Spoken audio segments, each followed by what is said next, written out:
सौभाग्य है जो शिव की कृपा से शिव जी के समक्ष बैठ करके मैं यहाँ पर शिव महापुराण की कथा कह रही हूँ और आप सभी उसको सुन रहे हैं। तो जीवन में एक परम सत्य है जिसका परिचय मैंने अभी कुछ समय पहले आपको कराया। सत्य क्या है बताइए, क्या है सत्य? सत्य वो है जिसको शिवजी स्वयं स्वीकार कर रहे हैं। सत्य कहा गया है। अच्छा, मैं आपको ना कुछ दिशा बता देती हूँ कि किस दिशा में जाकर के आपको सत्य मिलेगा, आप उसी दिशा में जाइएगा। जैसे किसी के घर में किसी की मृत्यु हो जाती है, 4 लोग जाते हैं और जब अंतिम यात्रा लेकर के मोक्ष धाम की ओर जाते हैं तब सत्य कहा जाता है। अब बताओ, अच्छा बोलकर बताइए। राम नाम सत्य है। तो सत्य क्या है? राम का नाम। तो एक काम करना है कि अब तो पता चल गया कि राम का नाम ही सत्य है, लेकिन महाराज ये ऐसा वाक्य है कि किसी के जन्मदिन में जाकर के बोल दो तो दोबारा जन्मदिन में बुलाएगा नहीं। हाँ? अच्छा, सत्य से लोगों को बड़ा बुरा लगता है। चाहे सत्य कोई भी हो, सत्य कह दो बुरा लग जाएगा।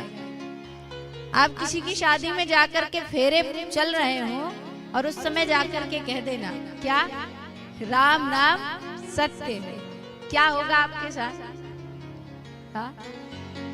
आपको बोलेंगे भैया आज आए तो आए हमारे घर विवाह में, आज के दोबारा हमारे घर के सामने दिखना भी मत।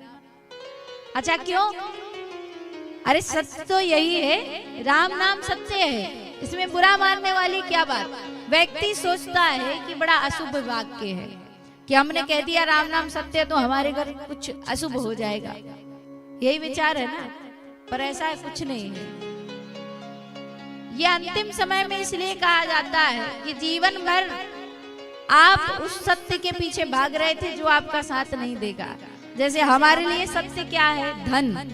हमारे लिए सत्य है पत्नी, हमारे लिए सत्य है पुत्र, लेकिन ये हमारे लिए सत्य है। लेकिन परम सत्य क्या है? राम नाम सत्य है।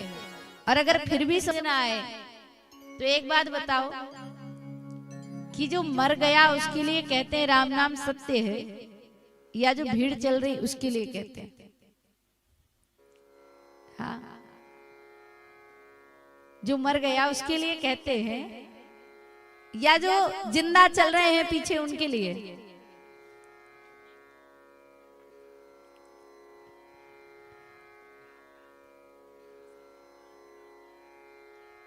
हाँ, कुछ लोग सोचते हैं कि जो मर गया उसके लिए कह रहे राम नाम सत्य है, राम नाम सत्य है। जो मर गया उसके लिए नहीं कहा जाता, जो पीछे भीड़ चली आ रही ना उसको कहा जाता है कि राम नाम सत्य है। और ये इस वाक्य से ना समझ आए तो दूसरी एक और लाइन कही जाती, क्या कहते हैं? सबकी यही गत है। अब जो मर गया है उसके लिए तो ये बात कही नहीं, किसके लिए कही? सबकी, यानी कि सबको एक ना एक दिन इसी अवस्था में आना है। इसलिए ये तो दौलत के पीछे भाग रहा था, लेकिन आप राम के पीछे भागिए, ये बताया जाता है। लेकिन व्यक्ति सुनने के बाद भी समझता नहीं है कि हमारे लिए कहा जा रहा है। ये तो कहता नहीं नहीं, जो मरा है उसके लिए कह रहे हैं।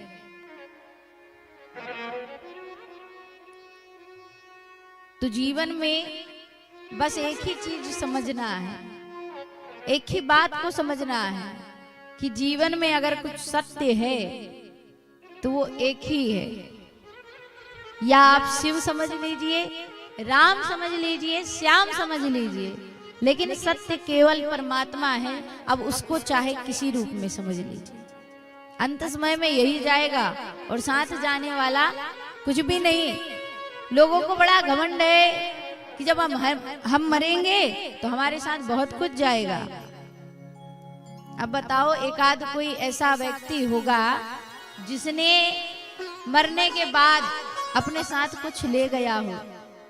मेरी जानकारी में तो अभी तक कोई है नहीं, आपको तो पता होगा।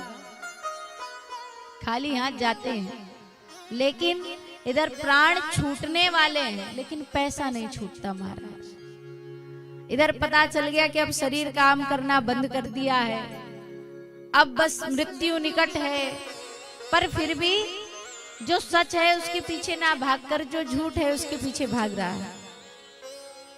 और अंत समय में होगा क्या कि सब धरा का धा पर धरा रह जाएगा। खाली हाथ आए थे, खाली हाथ जाओ, कुछ लेकर नहीं जाना है। लेकिन व्यक्ति को बड़ा अभिमान, मेरे तो 4 बंगले हैं, 6 गाड़ी है, क्या करोगे? सही सुखी तो वही जो राम जी का दास है, जो शिव जी का दास है, वही सुखी। बाकी दुनिया तो दुखी है। जिसके पास धन है वो तन से दुखी, जिसके पास तन है वो धन से दुखी, और जिसके पास तन और धन दोनों है वो अपने मन से दुखी। तो सुखी कौन? सुखी वही जो परमात्मा से प्रेम करता है, अन्यथा कोई सुखी नहीं।